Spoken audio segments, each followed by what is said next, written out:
Live. All right. Okay, cool. Sweet. So is this like live streamed or is it like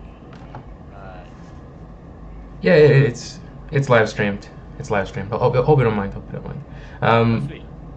yeah, just I'm not exactly like it's kind of like you with I think like like sketchy van podcast where essentially it's like you're kind of just winging it. I'm not Oh exactly sweet. like I'm not exactly kind of like a big pop like a I don't have exactly like cameras or lighting.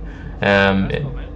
That's so similar. Should I turn my camera off or should I leave it on or I mean, I think you should just leave it on. I think okay. I mean I think I have you on like a video like it's it, you look great. Great. Awesome. All right. That's good to hear. All right. So for those who don't, for those who are new to the pod, that new terminology. I don't think it's new, but my name is Jacob, and the handsome man you see before you on this screen is Kristian Nee. Uh, Kristian Nee, would you like to kind of like introduce yourself and talk about the stuff that you've done? Yeah, sure. So, hi, I'm Christian. I have a podcast on my YouTube channel. I guess some people know me for living in a van for a few years, and driving around the country in said van and just talking to people. I also worked for Proco for a few years, kind of a lot of behind the scenes stuff, and yeah, I guess that's it. I'm also an artist, but yeah, uh, that's the short and sweet version of who I am. Yeah, I got like people on the chat right now. They're very much they very much agree with me. They think you're very handsome. Oh, awesome, sweet. Very very photogenic. Um, so I think the first question that I think we're just gonna start off with the first question. I mean, I could like go over like who I am, but I think I don't exactly have like an extensive resume. I went to the School of Visual Arts, but at the same time, it's like art school and like how it's overall like usefulness in like today's society or like college in general. Quite frankly, I think a lot of people in my generation they kind of like they have this kind of resentment towards college, where essentially it's like they spent like they like they've accumulated so much in debt for a degree that's like essentially useless because like so far the job market and the way it's positioned, it's like you can't really get an entry level position anymore. But but apart from that, let's just throw that giant tangent aside. Um, so first question: when did you know you wanted to be an artist?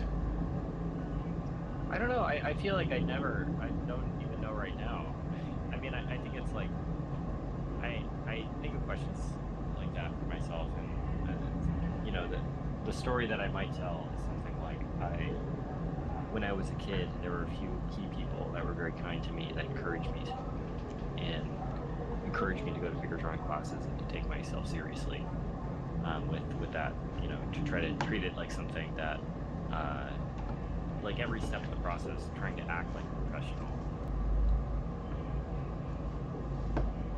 18 or 20 years old or something. But I'd say that like there are days even now where I feel like I'm an artist, where I feel like um, I and not giving up is probably the wrong word, but I don't feel confident in my ability to call myself an artist.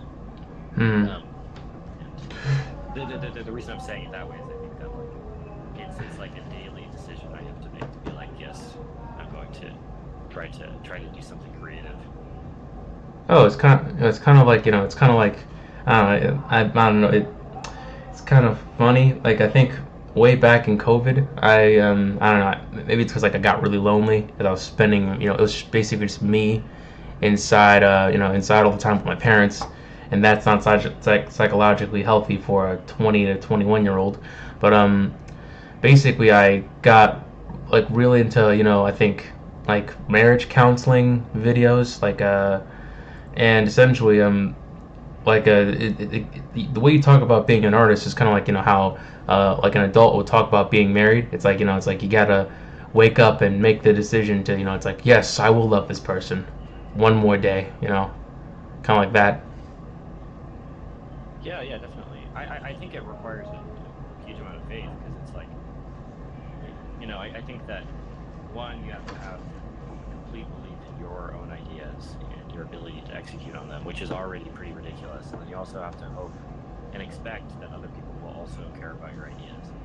And I think that a lot of people have grown up their whole lives not believing in themselves or their ideas, and going from that, that like having that inherent self-doubt in themselves, going to trying to like ask, hundreds of thousands or millions of people to be into what they're making. I think that's like, I think anyone can do it, but I also think that it's a very difficult thing to try to tackle every day. Oh, okay, okay, okay. Um, hmm. That's actually very like interesting. That this is something that you kind of essentially touched on with your podcast, with on your podcast with essentially with I think Daniel Warren Johnson. Yeah. I think that was like my favorite podcast. I would like listen to that every almost every morning. Awesome. Yeah, like honestly like Daniel Warren Johnson has been like a very big influence on me. That's The rad. yeah, Yeah, yeah. that's awesome. I think it's I'm actually a huge fan of like your podcast, like with when you were traveling around in van in general. I think that when you mentioned that, that comes it immediately brings up the second question, like what was something that you've learned about about like the people that from the people that you've interviewed, like Daniel Warren Johnson or I think Alpe Fa or Yeah. is that how you say his name? Yeah, yeah. I think so. Uh, as an American speaker of reading his name, I think it's LPFA, but I'm not sure. Yeah, it's kind of like the inverse. Like I come from an immigrant family, and like my name isn't like for years I've anglicized my name. My name is Hakovo, but it's like but every time I try to like make introduce myself to like any teacher or any friend, they just butcher it to like high Yeah. heaven, and I'm like, you know what? Just call me Jacob. Just call me Jacob. I think it's so it's kind of like the inverse of that. I totally get that. I have friends who are, they have, you know not confusing names to English speakers, and yeah, they just go by Dan or Bob or anything like that. But I guess to answer your question though, like what's the thing I've learned from talking to so many people? It's mostly like everyone is anxious, everyone is feeling fear and pressure around being successful, no matter what level you're at. Like it's been cool seeing Dan, and I didn't really know who he was and how influential he was when I was talking to him, but it's been cool seeing how big he's gotten since I've talked to him, um, and how um, like he still has to put in the work. He still has days to where it doesn't feel like something that you're necessarily super enthusiastic about. For him, it's like I was there, and I stayed with him in his house. He was very kind to let me and my girlfriend do that for a few days, and it rained where he lived, and it was like really really bad. Like his whole house flooded, and I remember seeing this guy that like all these people look up to and really admire, and has all this influential artwork in his basement, like you know He's, bucketing out water oh yeah, from the poop water story. That's yeah, that yeah, always yeah, kind of made me like giggle. It's like, damn, it's like you're like this rock star when it came to comic books, but in the end, it's like, it's like you still have to deal with like like your wife, your kids. yeah, totally. And I think it's like ultimately like the glory and being this rock star, extremely influential and awesome artist, is definitely a big driver for people, but it's ultimately like something deeper that causes people to try harder. It's like at a certain point the external validation means less, and you have to find something more internal to kind of keep you going. Yeah, And like my whole podcast was just trying to validate certain ideas I have and had about creativity. It's like, does like success make you more confident? And the answer is no. Like, are people anxious? Like once you get to a certain level of success, do you stop being anxious about success? And the answer is no. Like it's more so that like the thing that drives somebody has to be something a little bit more substantial or deeper, and then I can't wait to like finally be so successful that I don't have to worry about imposter syndrome. Nah, I mean, it's kind of it'd be a giant existential nightmare if essentially you get to that level of success, but you still have to worry about imposter syndrome. I mean, honestly, it's like we met at Lightbox Expo, and essentially like that was I think that was kind of like the biggest level of like imposter syndrome that I kind of felt, especially around like essentially guys like you and like Ben Elbin and like people who've actually kind of like managed to find some success in like in social media and like sharing their art online and making businesses. It's just it. Honestly, I'm kind of surprised that you managed to like that you agreed to this. I mean, like honestly, it's No, like dude. Again, I think it's the power of asking. It's like, I don't know. Like, I look at all these successful people, and it's like, 5 years ago, somebody, like even last year, they're just people, and everyone started out sort of in a similar spot. yeah. I apologize. Could you repeat the last bit? We went through technical difficulties. Oh no, it's totally fine. Yeah, no, I think everybody kind of starts out in the same spot, and over the course of 10 years, somebody might be more or less successful, quote unquote, by certain metrics than others. But like, um, just because somebody has more money or more followers or perceived to have better artwork, it doesn't mean necessarily that they're better than you at all. I don't think that means like none of those things are indicators of quality. Hmm. And um, like the only thing that like the only indicator that someone has more followers, more money than someone else is that they just exist slightly more efficiently in a different market than you. All right. I'm Um, sorry. Give me a second. I need to close the door real no, quick. no, My totally mom is fine. talking to her That's friend all on right. the phone. That's all right. Yeah. Give me a second. Give me a second. Okay.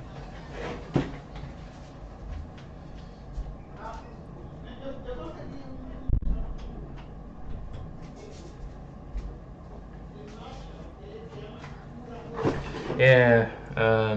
Sorry about that. Just talk. She's That's talking cool. about middle-aged Dominican woman things.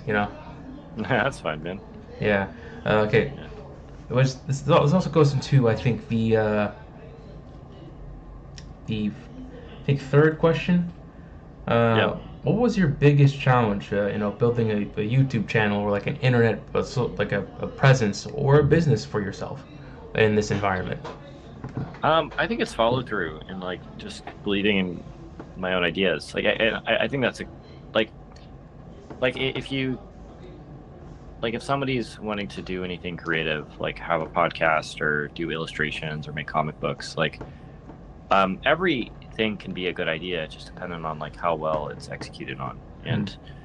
And I think for me, when I think of the things I want to do, a lot of like roadblocks might come up, where it's like, oh, that won't work because of these reasons, because I'm not ready for it, or I don't have enough money, or whatever. And I think the big thing is just been trying to get over some like internal brain stuff that goes on with the way that I think about things.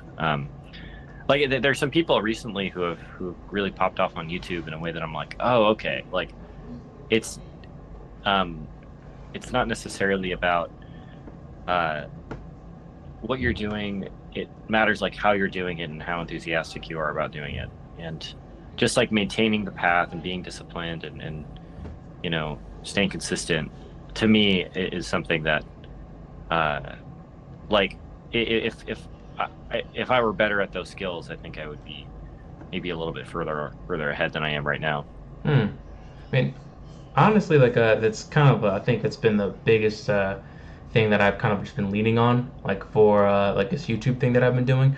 Like this, Yeah. like a lot of my friends, like high school, college, like basically they've wanted to essentially make their own YouTube channels, and they did start, but like quite frankly, like so far, I I've been doing it, and I've been doing it like way longer than like I think most of them, and I've been Hmm. basically just like I think the hardest part of essentially kind of like making any like YouTube channel or making like any Instagram is basically just like posting content to an audience that isn't there.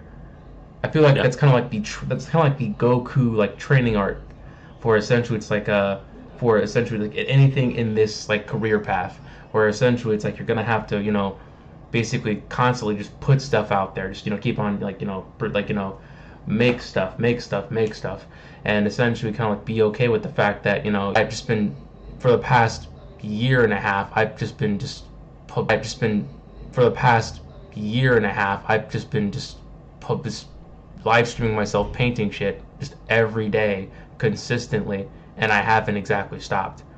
It's Yeah. and it's and so far, like it's not much, but I still managed to get like like way further than any of like my college or high school friends ever did. Yeah. Well, and I think with YouTube, it's like there's I think there's two battles to fight with trying to build a YouTube channel specifically. Whereas there's the like struggle of like, okay, I have to like struggle with the embarrassment of putting myself out there and doing thumbnails and titles and experimenting with things, and running it, pushing up against that actual genuine judgment that people might put on you for doing that. It's embarrassing, and there are moments where it's like it feels like, oh man, what am I doing? Like I totally messed that up.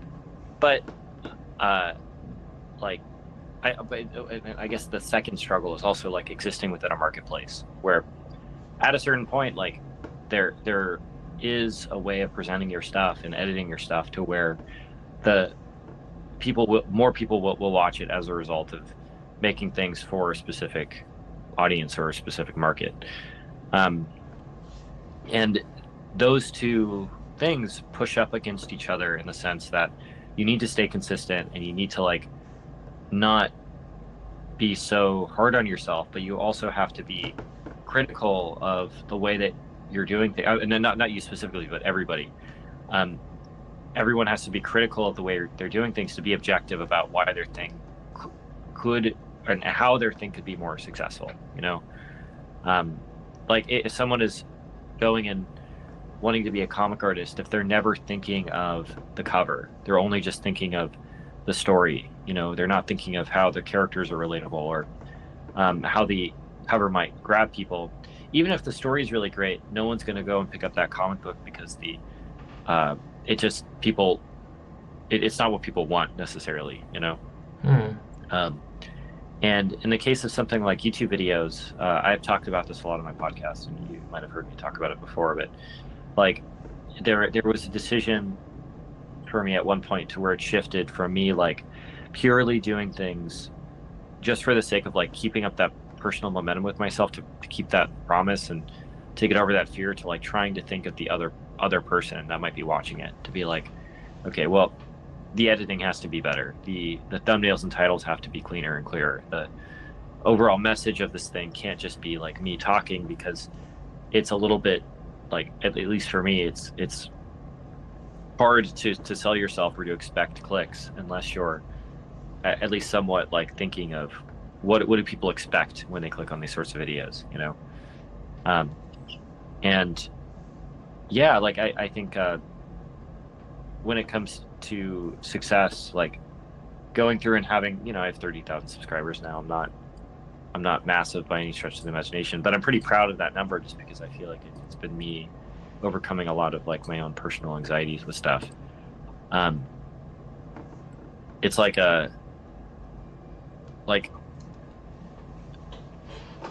it's me trying to be like aware of like, okay, how can I take this seriously enough to be like, I'm going to invest actual money and resources into editing well and trying to make this presentable, so more people will actually watch it and enjoy it, and ultimately I could be more helpful to more people versus it just serving my ego. Hmm. Yeah, I think that's actually like a very very kind of like poignant like like a point you kind of made. Also, I think the thing about like not humiliating like the thing about humiliating yourself kind of like reached out to me. I feel like it's like I feel like if I've done this if I could basically come back again and again and like basically stream to nobody for like literally like a year and a half, like it kind of speaks to kind of like like how like my life experiences, because like it's like I feel like I've humiliated myself like a lot, and I kind of like it's like high school was high school was obviously like a bit was not exactly I wasn't exactly the most popular guy in high school, but it's like I think that that kind of experience, or that that life experience, kind of like it's kind of just got me used to essentially just like not not worrying about perfectionism, and not worrying about like basically like, oh my god, we'll think it's like basically it's like you're gonna have to, when it comes to something very valuable, like essentially building your own momentum, you're gonna have to be comfortable with like making a making a bit of a fool of yourself sometimes. Yeah, yeah, definitely. And I think for me, it's like a combination of like just doing it and kind of being like disciplined about doing it, but also keeping in mind that like it doesn't have to be 100% humiliation all the time. Like you could be excited about a piece of content. You could be excited about, this thing that might not be exactly what you would be doing if you had the ability to do whatever you wanted, but it's still important and good to try to be cautious, or at least aware of how it could be better. And for me, the podcast has been sort of like a validation of specific ideas, because it's like, oh, if you like just that belief that if you put more effort into something, where your own ideas and what you believe will make it better, then more people will consume it. And having actual feedback on that, where it's like, before I started really worrying about editing and thumbnails and titles, I'd get like 1,000 views on a video sometimes, or 200 views on a video.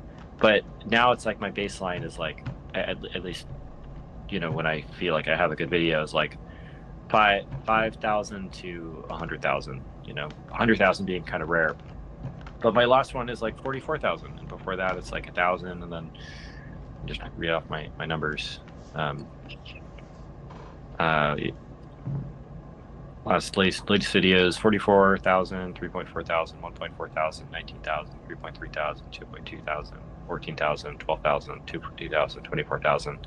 But it's like it's just like essentially like little educated guesses to be like, I think this is what people want, and then it either performing well or not performing well, and then sort of responding off that data to try to get closer to whatever I think would actually drive people to consume the stuff I'm making. But yeah. Okay, yeah.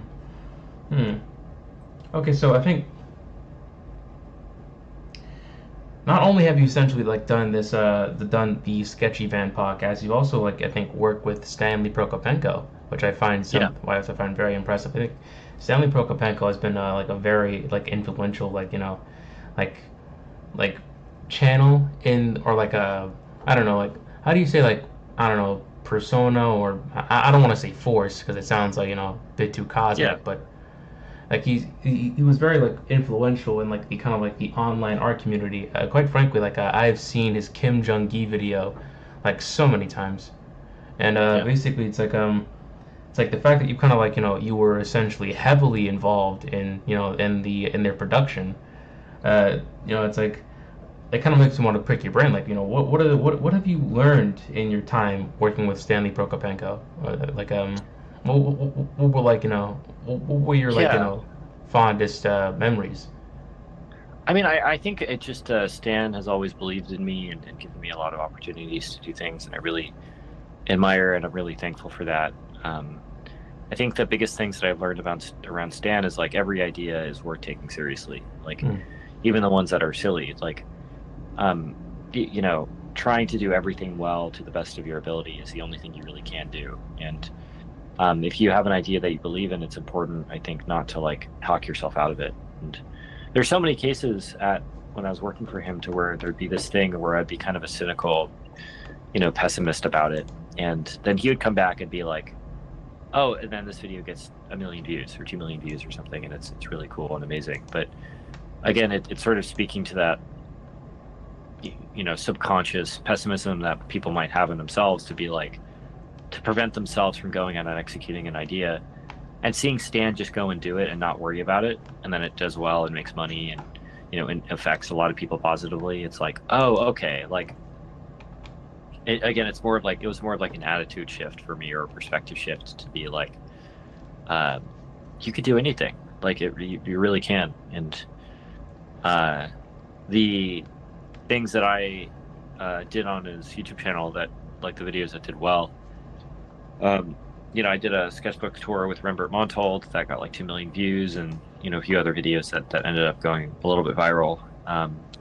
It was all like, oh, okay, like, if you, like, he took my ideas and essentially just took them really seriously, and had people edit them and shot them really well, and put his whole, like, audience behind it. When you really believe in something and trust that it's going to be successful, it has a much higher likelihood of being successful. Yeah, Um, it kind of reminds me of like that. Okay, so uh, I think there's this book that I've read by, I think, Robert Glover. He did No More Mr. Nice Guy.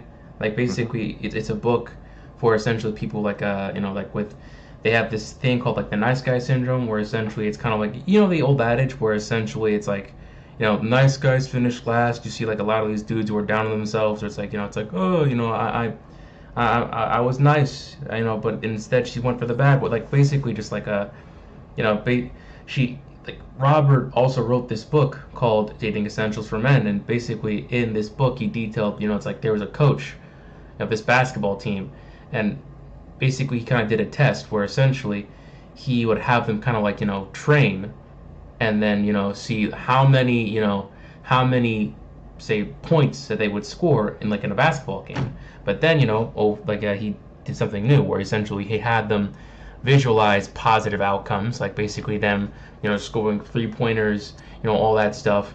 And basically, with them visualizing, it kind of, they managed to, like, score way more points. It's kind of like, weird how that works out. Like, basically it's, if you kind of like, I'm not trying to, like, be like, this, like, over, optimist. Sometimes you can like visualize something, and like you can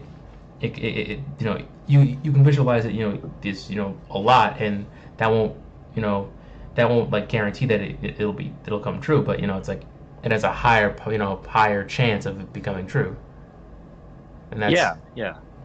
Well, and again, I think that it's like, part of the reason I lived in a van in the first place was to just try to be more optimistic about people, and the way the world works. Your ideas aren't worth pursuing, and stuff. And again, to me, that's like the big thing, that, like, it's not necessarily the quality of the ideas, it's the quality of your commitment to those ideas.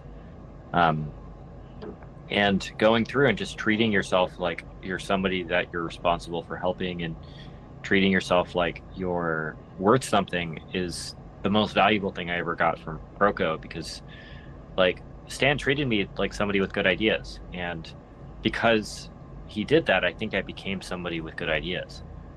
Or at least I believe I do have good ideas now. Whereas before I was like, um, you know, no, don't do that because that sucks, or it's going to be really embarrassing, and there'd be all sorts of shame around it and stuff. And yeah, All right, all right. Hmm. That's actually, that's actually, like, very, like, cool to hear. Like, especially, like, with the, like, working environment with Proco.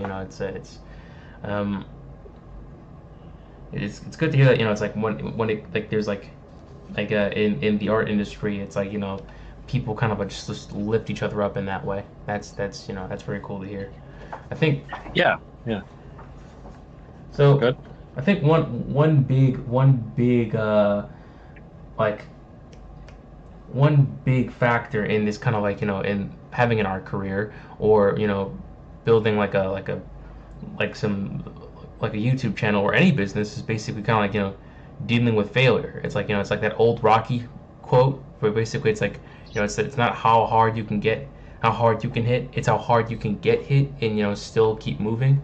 Like, like how how how did you manage failure? How did you what did you learn from from failing? How important is Yeah. failing to you?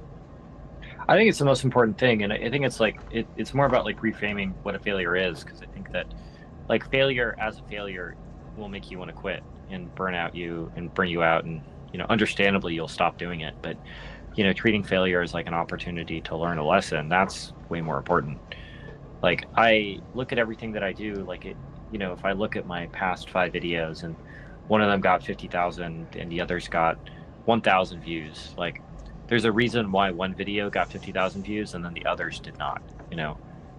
Um, and looking at that as like, okay, well, seeing it as just arbitrary guesses and it's all just cosmic luck and sort of arbitrary nonsense on why certain things become more successful than others, that's not helpful. Whereas if you're able to look at your perceived failures or your perceived shortcomings and to be like, okay, well, it didn't work for this specific reason, like for those videos I was talking about, maybe it's like the thumbnail sucks, maybe the hook just isn't there, maybe like and I guess in a sense always believing that there's a way of reframing and reassessing the things that you've done in your past as lessons for the future, because I think that like as I'm getting older, like I'm able to see more things around me that I think could become more successful. But it's not like the world is changing. Um, it's not like people are fundamentally different than they were 300 years ago.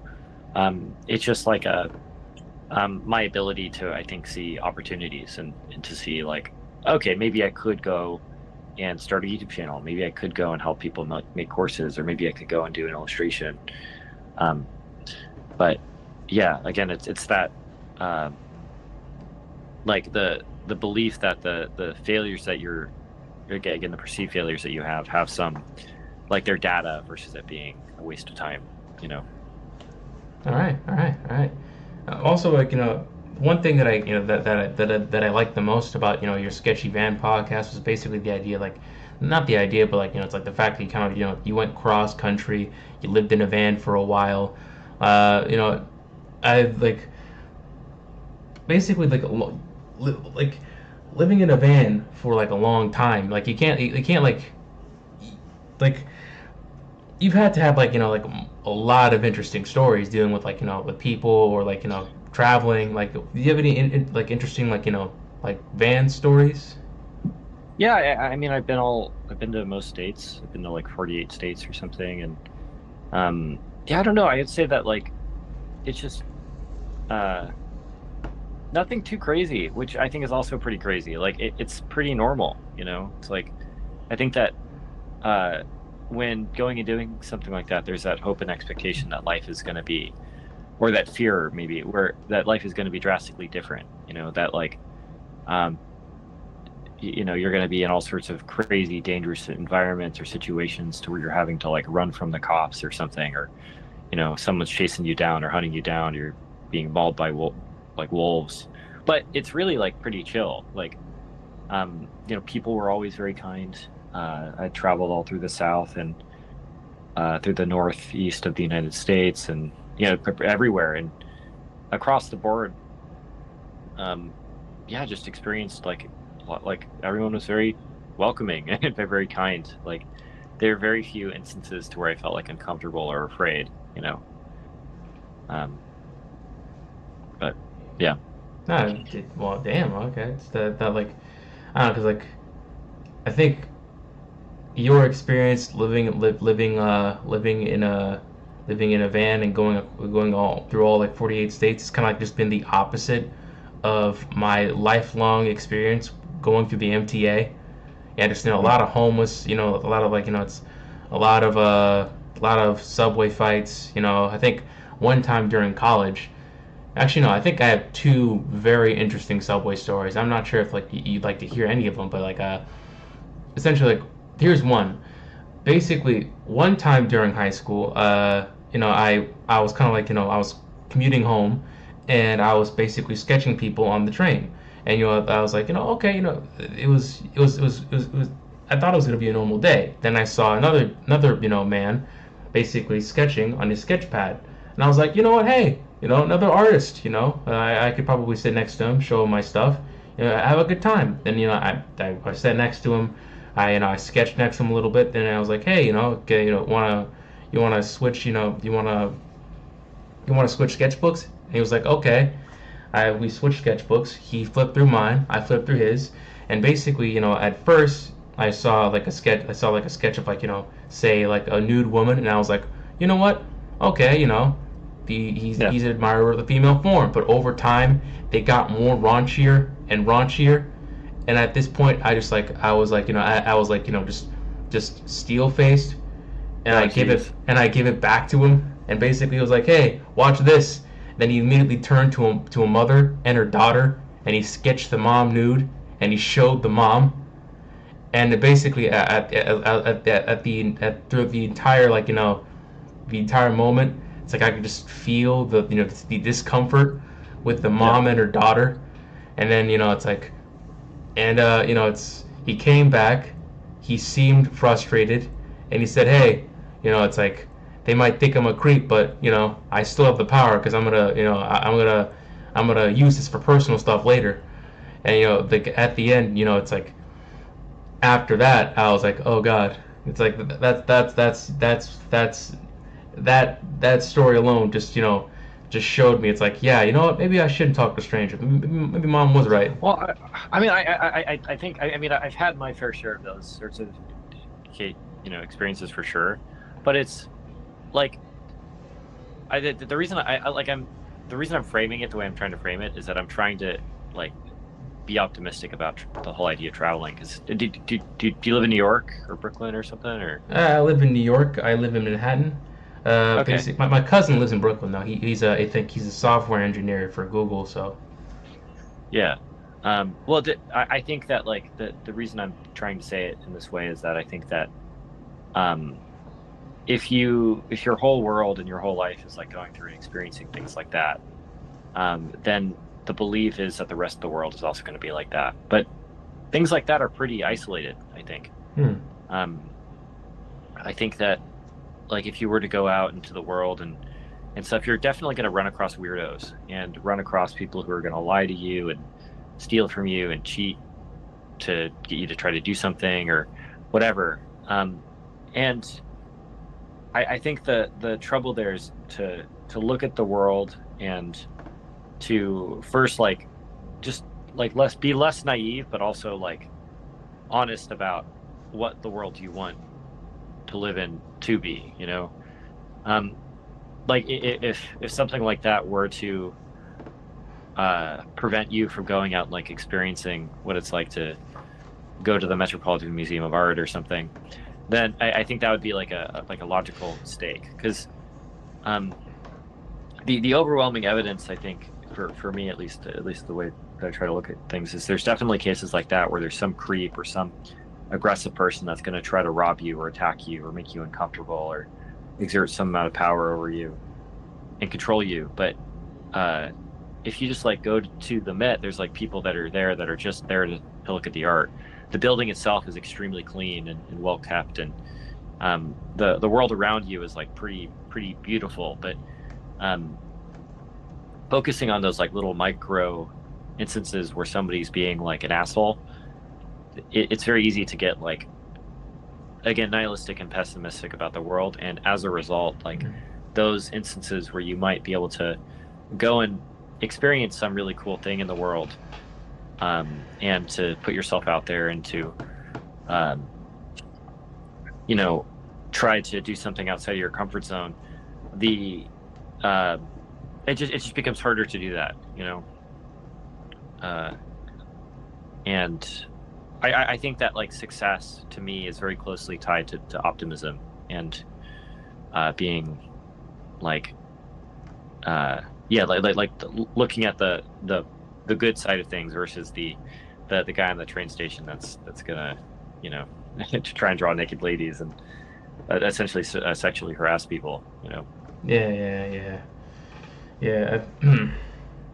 No, no, I think yeah, no, that's something that I'm kind of gonna have to get used to. I think the only time I ever traveled by myself was when I kind of like went to LA, and Yeah. like even then it's like it's like like socializing, it's like it's sometimes like it's like it's like you might I'm afraid that it's like I might fuck around and say like the wrong thing, and I think for the most part it went well, but there's some moments where it's like it's like maybe I shouldn't have maybe I should like was it right that I said that it's like I kind of overthink some social interactions. That's something I'm still trying to work with. I think Yeah. but yeah, no, for the most part, I think my time, traveling to LA, I basically met up with an old high school friend, old high school buddy, and Yeah. this his friends, and they were honestly pretty welcoming and pretty accommodating. Yeah, it was really nice. Um, I think in your experiences traveling, I think you like met with and conversated like a shit ton of people. I think Yeah. like out of all the people that you've essentially like had the pot like had like had a get all the people who were guests on your podcast, who was like a who was like the one you kind of had like the most like fun conversating with, like no offense to like all the other No, hundreds no, of people. totally get it. I, I, Yeah. I mean, I think everyone has been really great. I really enjoy talking to Scott Flanders quite a bit. I think Scott we're on the same Flanders. page about a lot of different things. Yeah, it was my first podcast that I did. Wow. He's somebody that really encouraged me to do the stuff I'm doing right now. So, big shout out to him. But, um, I'd say that like, talking to Stan has always been really cool. Just people who have been incredibly kind. Like, I mean, everybody in a sense. Like Kavi Taharian is awesome. He's like a small artist, but he really enjoy talking to him. Zach Retz, Tiffany Meng, or Tad Retz, Zach's brother. I guess the corny answer is everybody, because it's like I think like going to your thing about the like just talking to people. Um, Everybody's going through the same shit. Everybody's afraid, and everybody is like really anxious about whether or not they're going to be successful. And again, just having that validation that yeah, like, oh yeah, someone like Stan who has had this huge impact on art and the world, and he's like a rich dude and all this stuff, is still like having a hard time with believing in himself. Um, and that actually being true and observing it and just seeing it day to day, that's pretty cool. And then, um, yeah, I don't know. It's like the biggest lesson that I've learned is just more humility in a sense, or for self-forgiveness. Uh, for me, I definitely have cases and instances where I feel like I missaid something, or I did something incorrect, or maybe like annoyed somebody a little bit too much, or overstepped some boundaries that I didn't realize were there. And um, it's just I think that's just the nature of putting yourself out there, is that inevitably you're going to run into instances where you misstep and make mistakes, and maybe you put yourself in a situation to where it's hard for you to forgive yourself, or to not think about this like cringy thing that you might have said on accident. But that's the risk, that goes along with doing this stuff.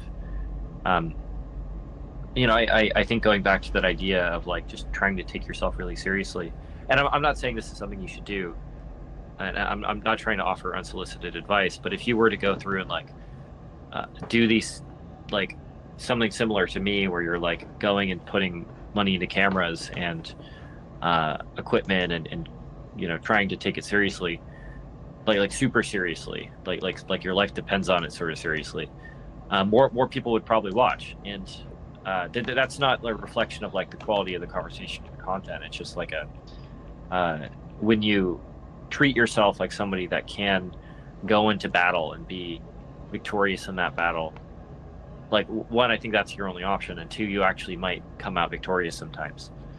Um, but the hard part is like mustering up that like momentum to be like, I'm going to spend, I spent $5,000 on a camera recently, and that's like a pretty big purchase for me. And but it's like it's also it's a purchase that I made knowing that it's going to be a worthwhile investment, and that it's going to make my stuff better, and it's going to lead to other things. And Yeah. Oh, okay. Yeah, no, I mean, I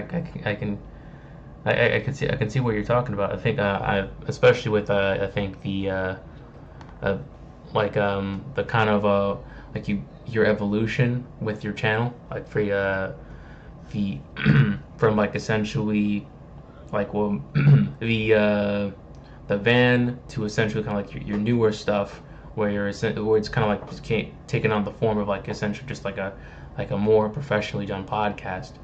It's the connection. My Wi-Fi is just, I don't know. It's just being That's just, cool, man. yeah, That's just totally garbage fine. right now.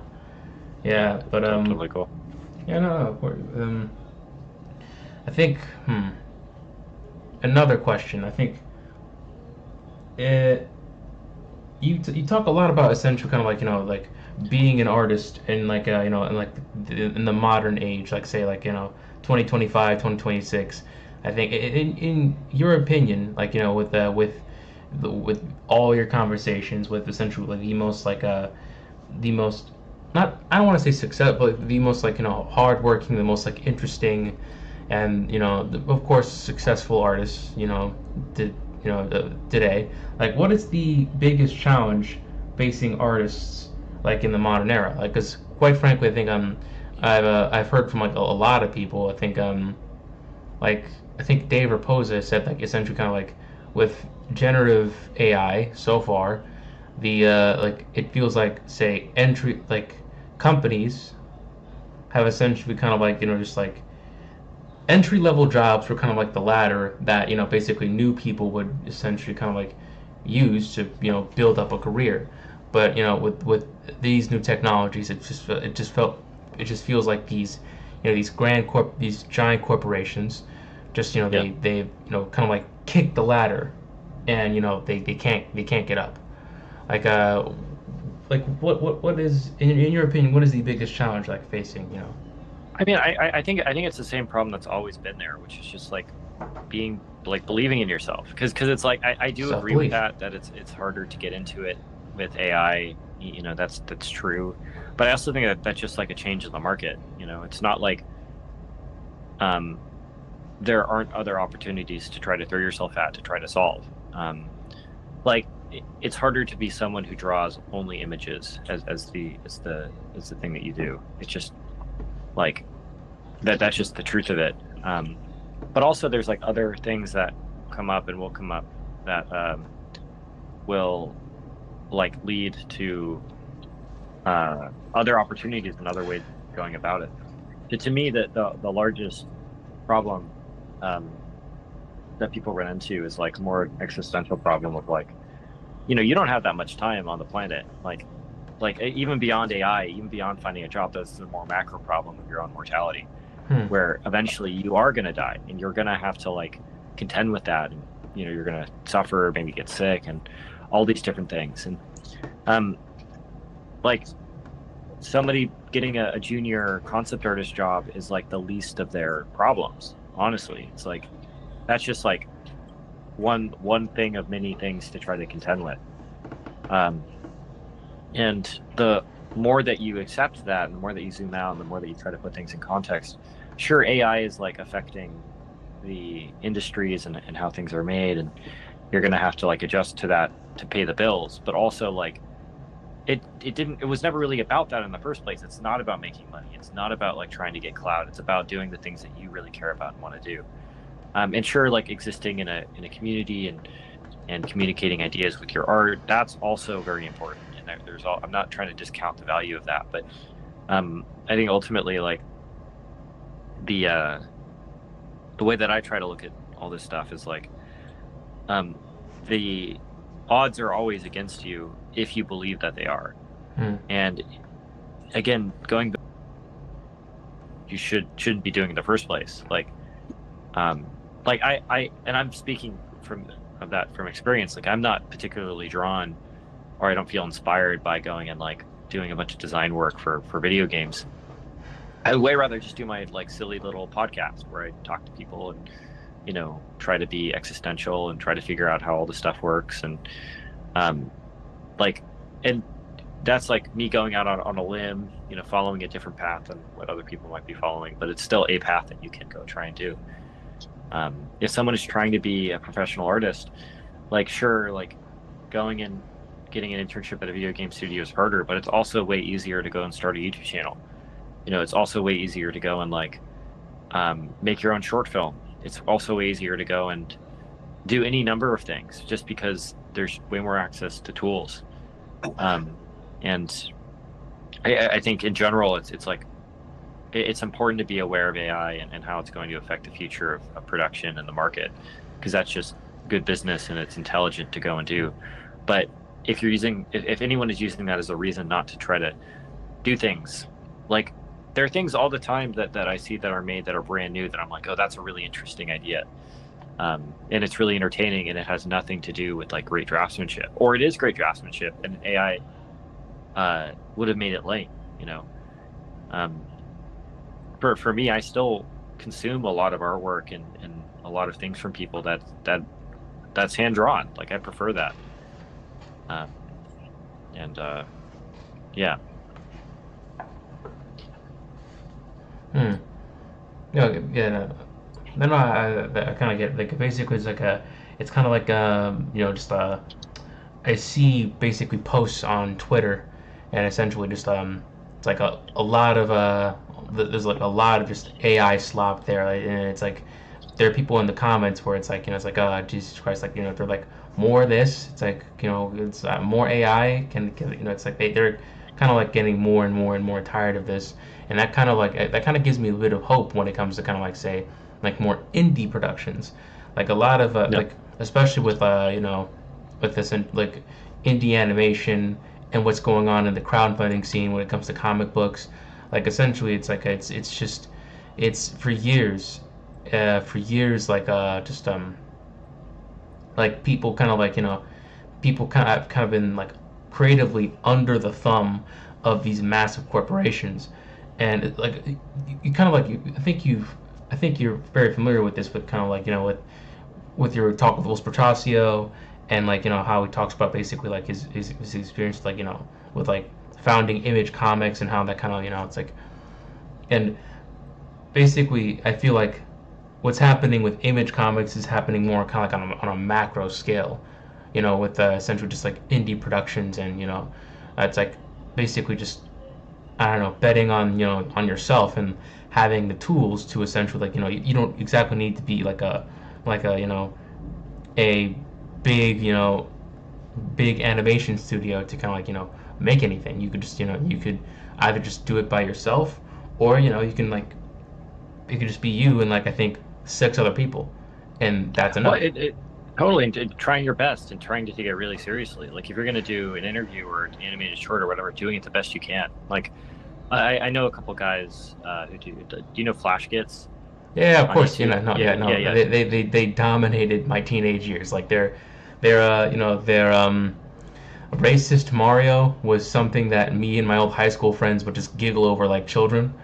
And, I love Tom and Don, and it's like I've talked to them, and they feel the same anxiety that everyone else feels, but their ability to just go and look at a problem and try and solve it, that's really admirable. Now they're making Space King, and it's doing really well, and it's like made its way into like pop culture in a sense, and it's like I'm like super proud to call those guys friends in some way, or at least acquaintances, and like looking at that, it's like, oh, they're just like me. They're like my age exactly, and they're able to like just believe in themselves and go and make something that gets millions of views and does all this good for their lives. And like it's from one level, like there are obviously plenty of people that went and tried to make animated shorts and cartoons that just didn't take it as seriously as them. Like they didn't treat it like something that their life depended on, and that was like that was worthy of taking really seriously. And they either like weren't able to make something that resonated with people, or they just got burnt out, or whatever. And I think that like they're the the thing there is like it's not necessarily the thing that they chose; it's their dedication to it, um, and their ability to just decide like, hey, this is something that I can really go and dedicate time to.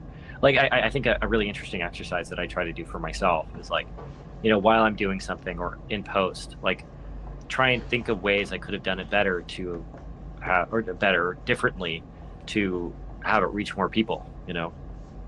And it's like for the interview that we're doing right now, it's like there's a way that you could have done it and still can do it to be more to be optimized for YouTube to get 10,000 views, 20,000 views or something.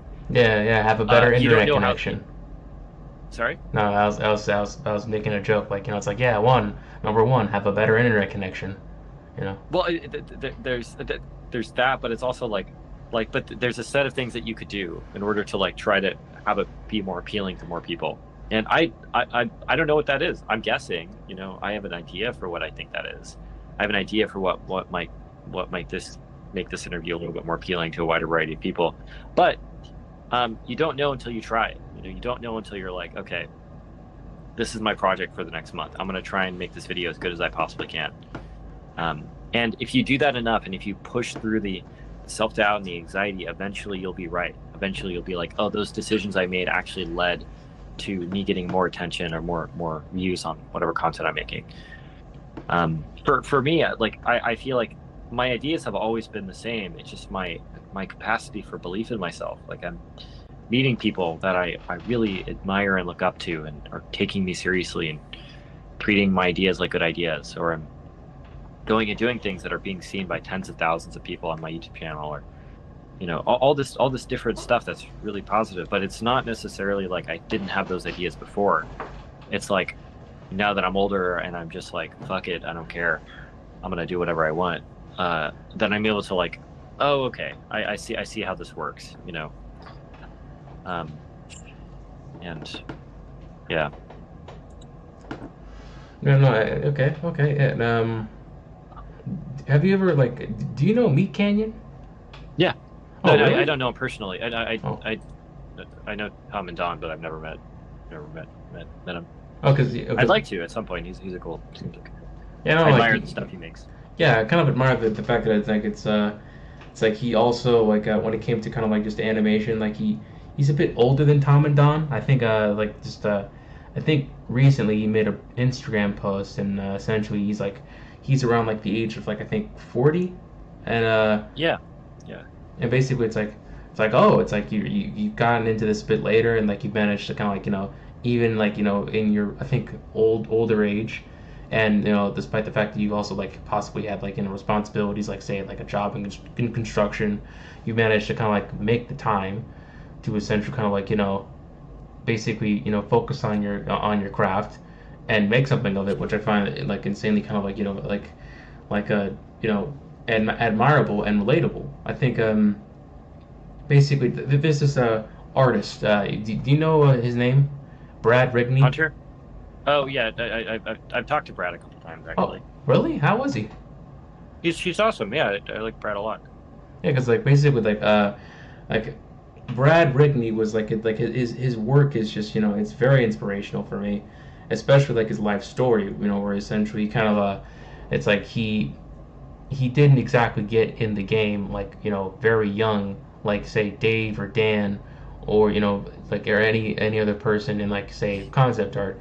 He managed to get into it like much later, and basically there was like quite a bit of struggle for that, but he still kind of like made the time to kind of like, to better his craft and like get it to get it to like a very high level through like self-belief and discipline. And that's, that's something that really resonated with me, especially back when I was like, I think in my very early 20s, when I would listen to his interview with Dave Raposa and Daniel Warner.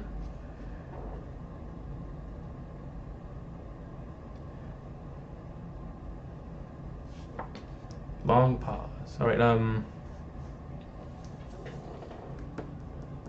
Like, I think. What is your thought on, like, the whole, like, it's kind of like it's not too late to get into to get into the thing that you want to do thing, because I feel like that's kind of like with this whole, like, with society's kind of like obsession with age. I feel like this message is something that could really just, I think, could really just be a Yeah. positive impact on a lot of people because it's like it's not too late. Like even if you're like 35 or even 45, it's not too late to kind of like to try and like you know try that open mic night or like make that Yeah. animated TV that short. It's not too late. Don't let age kind of like bog you down. I mean, granted, Yeah. Yeah. there's like the granted, there's also practical stuff like say if you have like a wife or kids, you're probably gonna have to kind of like take that into account. Maybe kind of like take some time, have like a like have a talk with your spouse and say like okay, it's like I understand that it's like I have like we have responsibilities outside of this, but this is something that I really want to do, Yeah. and maybe like I can like carve out some time here, where essentially it's like it's like um, you know, I can have some time here where it's like it's like I'm doing the work and you're dealing with the kids, and after that, I can come out and like basically like you can tag me in, and like something like that. Like, any thoughts on that or? Hmm. Um, I think that if somebody really wants to do something, there's always a way of trying to do it. Um, but it requires not doing something else. Like There's a you can't do sacrifice. everything. You have to sacrifice stuff. And becoming a great painter realistically means you won't have as much time for your social life, and you have to be okay with that. Hmm. And having a great family life means you won't necessarily have time to paint. Or if you're trying to do both, maybe you don't have time to like exercise. And no matter what you're doing, there's always some trade-off or some sacrifice you have to be willing to do. When I talk to Tom and Don occasionally, like they work really hard. Like they have a stressful job. Like it's not easy to make the things that they make. At least to me, there's like a huge amount of like fear and anxiety around it. And right, so it's like it's like a big responsibility that they've taken on. And when you see the final product, it seems like it's all smooth and it's all funny and awesome, but there's a huge amount of like struggle to get there.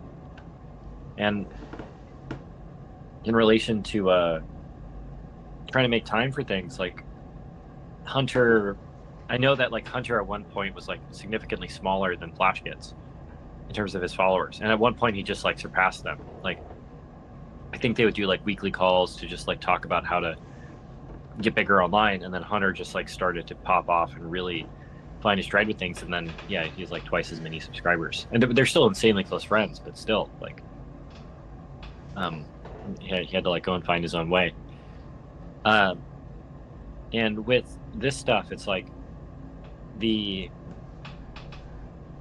um belief in yourself and the concept artist. Like I just don't care about that. Like I'm not. I'm sorry about that. Yeah.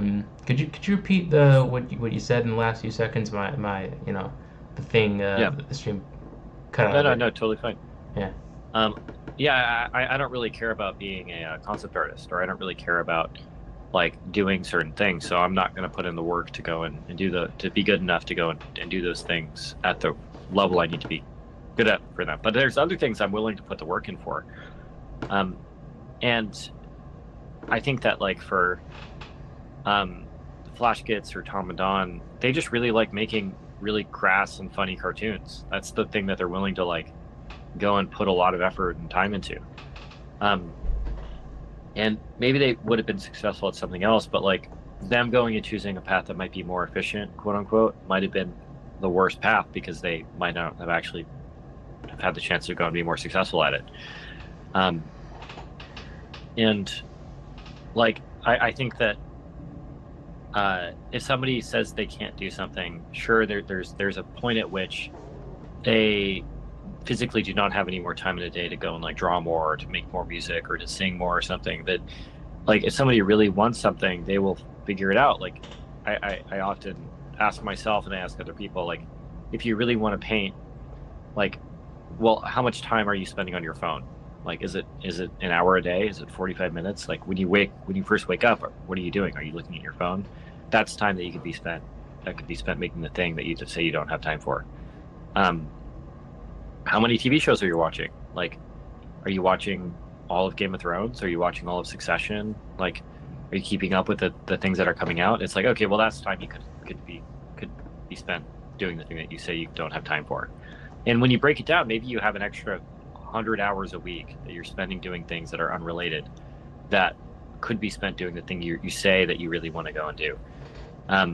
But if you would prefer to be doing those other things, there's no shame in that. There's no shame in just like vegging out and doing nothing. I think the embarrassment or the problem that I would have with it is if somebody's saying they're wanting to do something and then doing something else. And yeah, like again, everything comes with a sacrifice. And the big validating idea across my whole podcast is that it doesn't matter how successful you are, you're still going to be running into those like, oh, I don't have enough time, I suck at this, I'll never be good enough. Yeah. Yeah. Okay.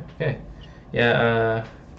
I regret to inform you again. You again cut off. Yeah. See. It's pretty icy back in New York, so that might be interfering with the connection. But I don't know. That's all right. Did you repeat the last bit of what you said? Yeah. I think that yeah, I know it essentially comes down to like if somebody really wants to go and do something, they can make time for it. They can make, okay. Yeah. Okay.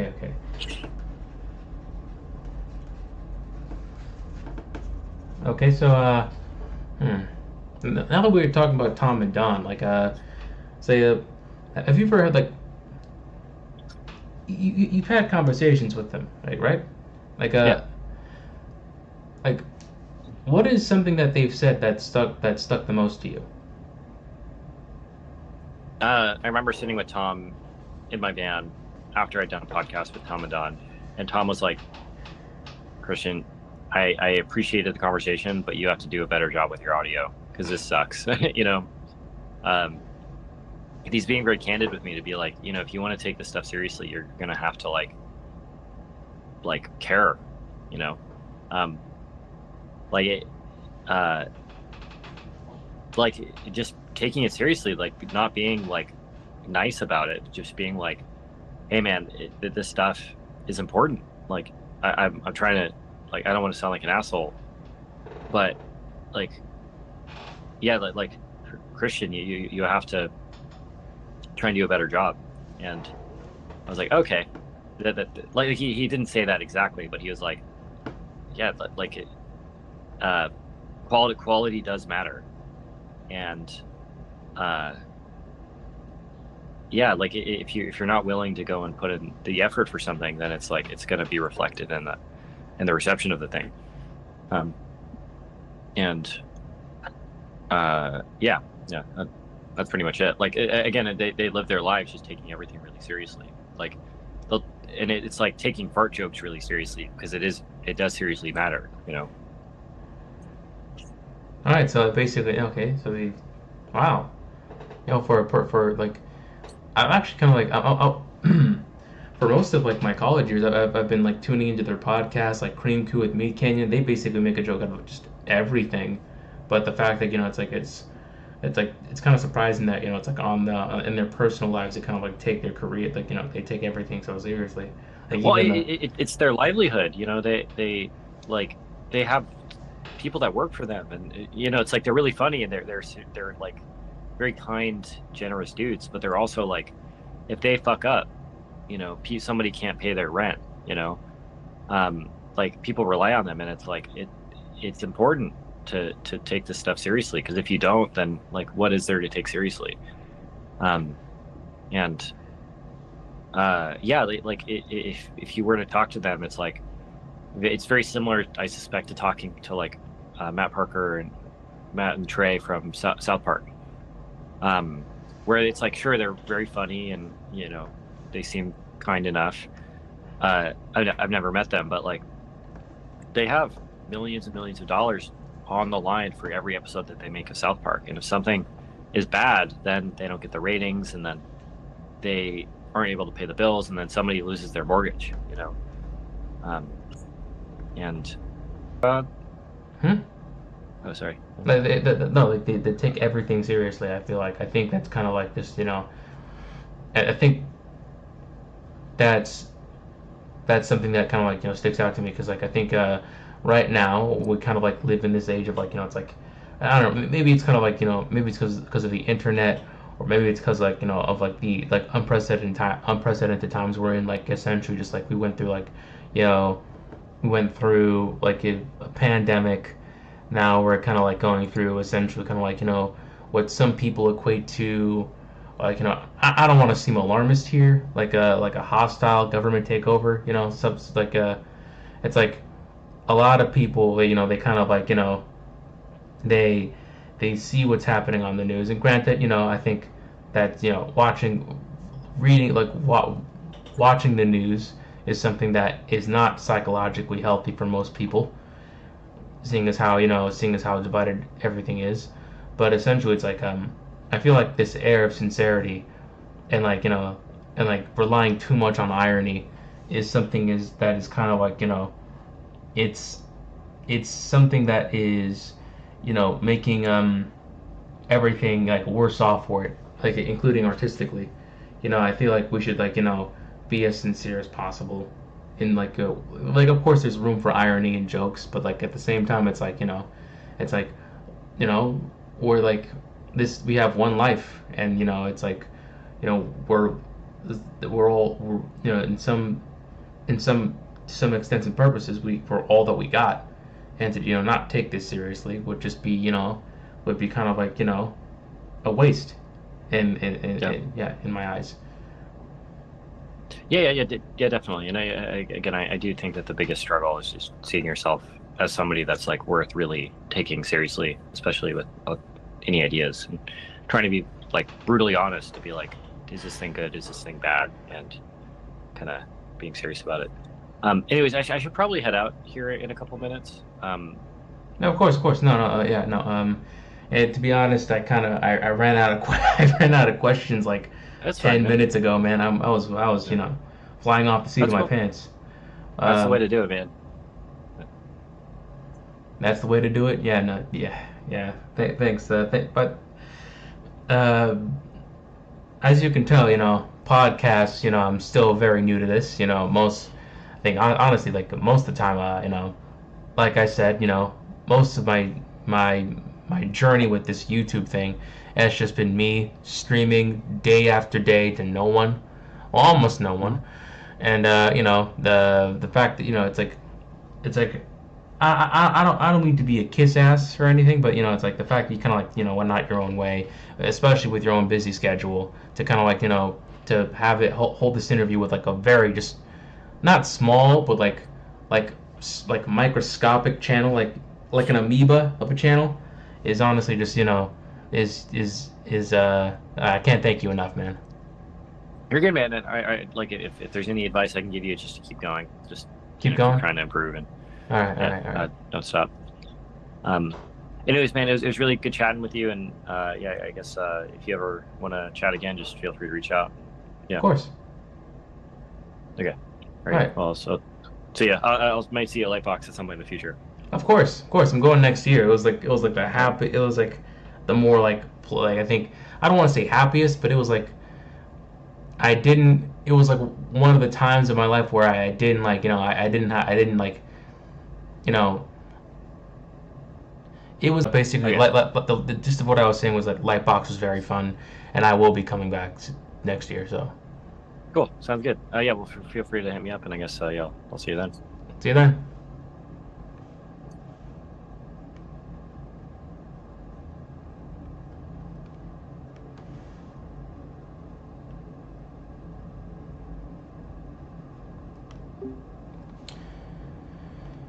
All right.